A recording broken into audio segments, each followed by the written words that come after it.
legends in the cast. So, what was the creative challenge you faced for getting the TV show format onto the big screen?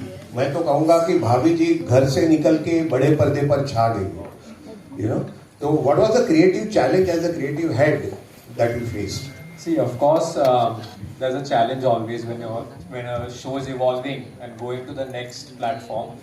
But I'm eternally grateful to Ruchi sir because it was actually his idea that let's shoot this in Dehradun. Let's show the valleys, let's show these khandars, mansions. Let's take it on a new scale. That you don't see the set, you don't see the same thing you will see when you come to the theater. आपको कुछ नया परोसा जाएगा.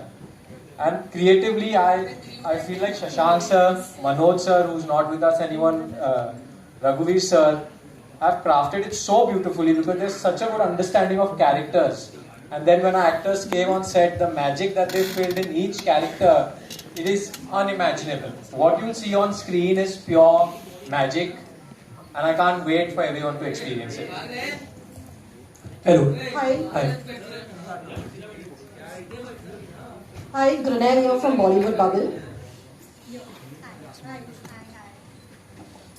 मुकेश जी, मेरा question आपसे है.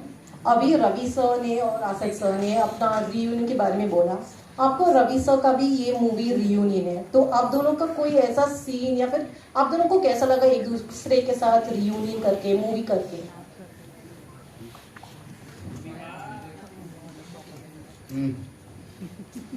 तो बहुत सुखद अनुभव रहा मेरा. और मेरा एज एन एक्टर मानना होता है कि सामने वाले एक्टर की स्पेस में आप एंटर मत करो और आप एक स्पेस क्रिएट करो जिसमें आपका कोई एक्टर आपके साथ जर्नी कर सके. रवि जी के साथ बहुत पुराना तारतम्य रहा है. मैं आप किस्सा रवि भाई को याद है कि नहीं याद है, मैं सुनाता हूँ. मेरी एक फिल्म रिलीज हुई थी गंगा जल, तो रवि भाई ने देखी और रवि भाई को बहुत पसंद आई.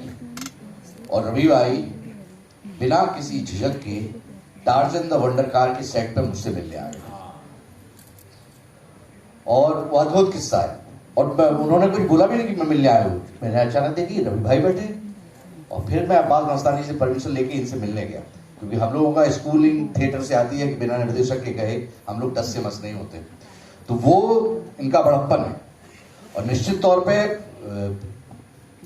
जो आसिफ भाई बोल रहे थे कि एक परसेप्शन हो जाता है कि अब ये कैसे हो गए होंगे, क्या हुआ होगा, वे अब और सहज और सरल हो गए, क्योंकि उन्होंने खूब रास्ता और खूब जिंदगी का संघर्ष देख लिया है. तो अब उनकी कठिनाइयों ने उनको और सहज और सरल बना दिया.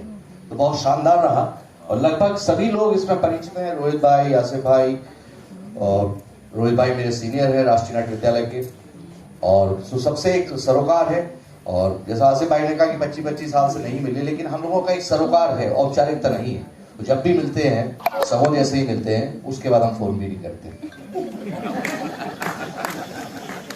रचित जी, मेरा आपसे भी एक सवाल है.